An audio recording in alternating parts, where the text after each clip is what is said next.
This is the motor number on my particular engine. It may help you identify or know where to look to identify your engine.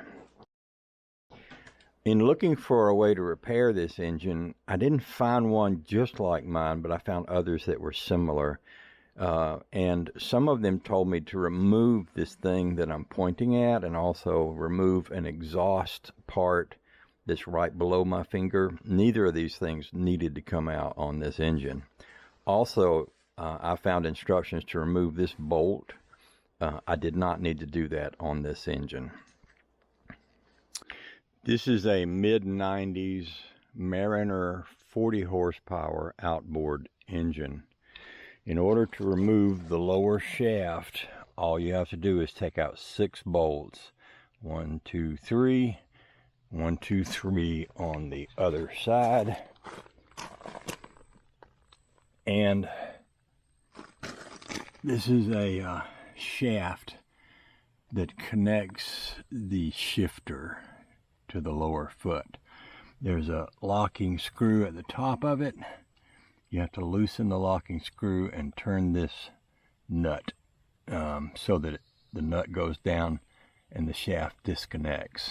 Try not to change this locking screw any more than you have to, because you want to put it back in exactly the same place it's at, otherwise it won't shift properly. So with these 6 bolts being taken out and that being disconnected, this will come off. You do not need to disconnect this. You do not need to disconnect this. There are many motors out there where they'll tell you to do all of that. None of it is necessary on this motor. This is the old water pump impeller, and you can see how chewed up and damaged it is. This is the new water pump impeller. However, this particular one didn't fit my engine. I was told by the people at the boat shop that there were 3 different types of impellers that might fit this engine.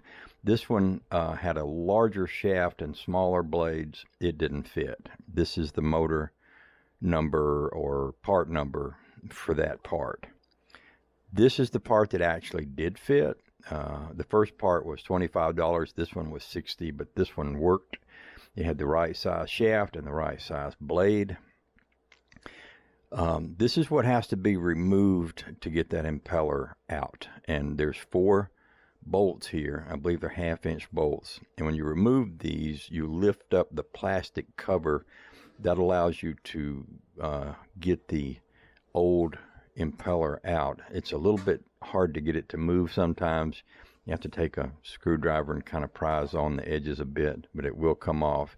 Be careful when you're removing this plastic cover not to damage it by prising on it too much. Now this is what it looked like with the new impeller in place. There's a steel plate, stainless steel plate under the impeller and a gasket. But you'll notice if you look at this hole, it looks like it's full of something. I put mine completely back together and it didn't work. I took it back apart. I removed that piece of stainless steel and that gasket, and this is what it looked like underneath. What you see there is the old impeller. After it was chewed up, it sucked into the water flow area, and all of that had to be cleaned out. I actually took this whole lower piece off, cleaned it all out, blew it all out, cleaned it all up, resealed it, and put it back on. After I did that, I still did not have a flow of water. The P hole is on the right side of this engine, but a line inside the cover leads over to the left side of the engine where that water comes out of, and I wound up having to put a piece of wire into that hole and jiggle it around to get that water to flow. After I did that, I was able to put my line back on and have water come out in the correct place. That's a really short version of how to change the water pump impeller on a early 90s 40 horsepower Mariner boat engine. So I'm just going to play the multiple videos that I made when I did my engine. And I'm just going to say right up front here, I did some things wrong. Like you just noticed me taking that piece apart that I said you didn't have to take apart. Well, I didn't know I didn't have to take apart.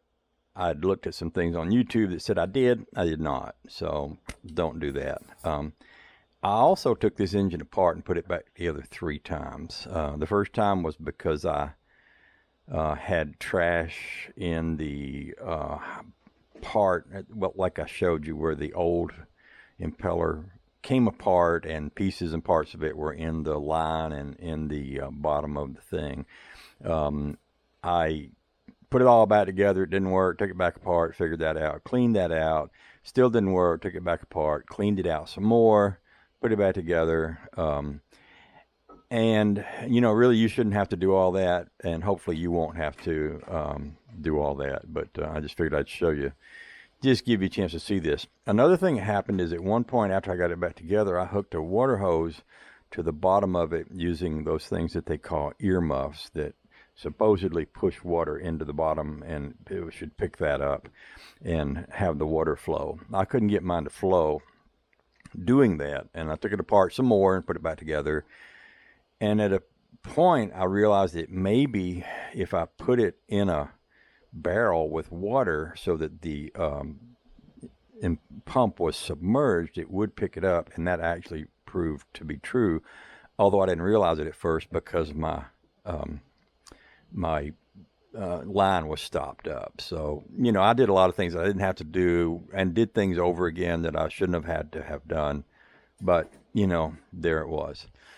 And one more thing I'll say is you're putting hardened steel bolts into aluminum. It's very easy to strip these, even if you're careful. I actually stripped one of the 6 bolts that goes up into the bottom of the engine, so don't make that mistake. I used small tools so that I still couldn't get enough, so that I couldn't get enough traction to strip them. I still stripped one. So be very careful not to strip any bolts while you're doing this. I hope this helps you, and I hope you have fun with your boat. And thanks for watching. Have a great day. Bye-bye.